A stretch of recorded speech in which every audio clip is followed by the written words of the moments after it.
Hey, ladies and gentlemen, Christopher Bishop here with another great episode of The Bishop Show, pro wrestling news around the world. Well, it's episode 11, getting close to season finale coming up on episode 13. Not really much to report. This past, Friday night, Brock Lesnar got a little revenge, if you will, against Cain Velasquez and Rey Mysterio when he attacked Dominic, Rey, and Cain Velasquez. That match is going to be exploding at Crown Jewel this coming Thursday, only on the WWE Network on Halloween night at 1 p.m. This week's, AEW Dynamite, not so good. Decent show, nice little brawl.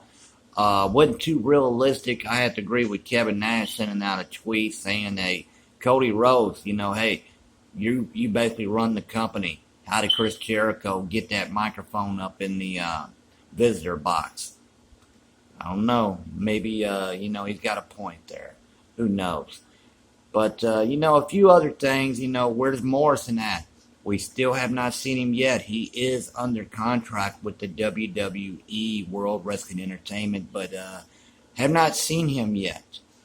Finn Balor said on WWE Backstage this past Friday that, he doesn't have to answer to no one. He said it's a long way coming. He said he's back to NXT. It's different between Raw because you can run and you can hide it on Raw or SmackDown, but in NXT it's such a smaller arena that he loves that atmosphere because there's nowhere to run, nowhere to hide. And he said it's been building up for quite some time with him and Johnny Gargano. I don't see him joining the Undisputed Era, but he did say one thing. His exact words out of his mouth. The Prince is back. If that means Prince DeWitt, who actually the innovator of the Bullet Club, if it wasn't for him, there would not be All Elite Wrestling.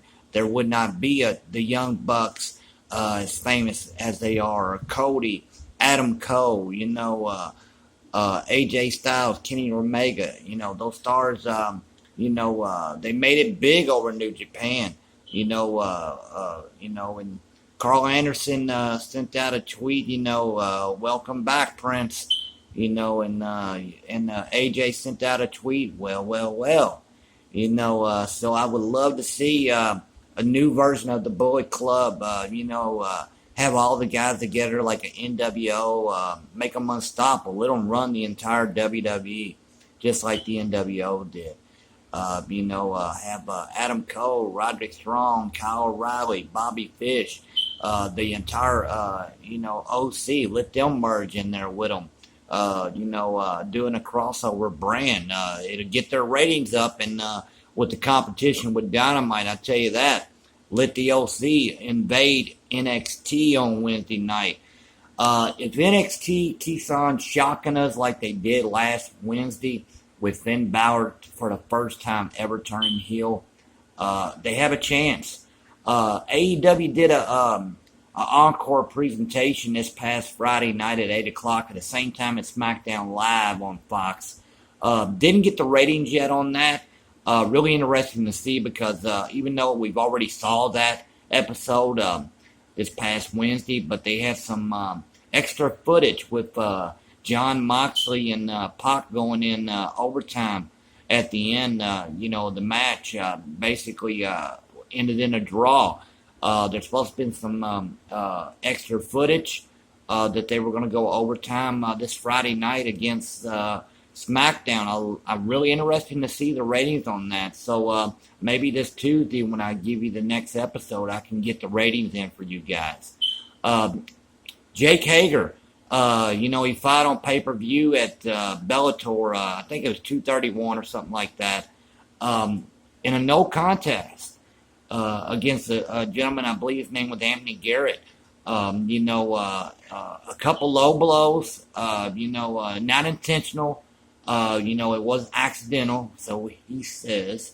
But the referee stopped it as no contest, so it's not really a loss to Jake Hager. So congrats on that. And who was with him?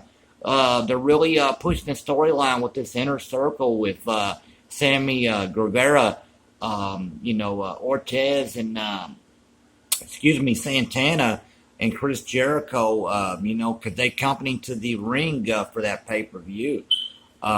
Jake Hager still undefeated in MMA. Impact goes live. Not actually live, it's pre-taped.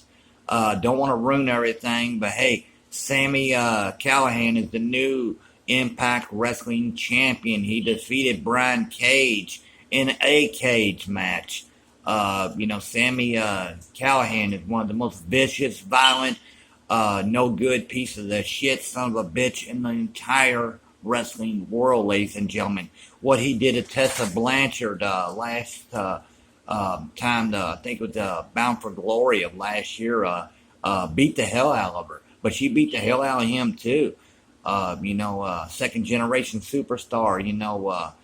I don't believe in intergender wrestling, but hey, China started all that. And Tessa Blanchard took it to a whole new level.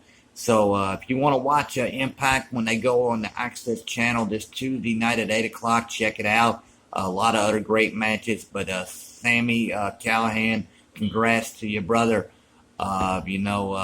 Hit me up on YouTube or, my Facebook account too, man. Hit me up and tell me what's going on. I ain't heard from you in a while.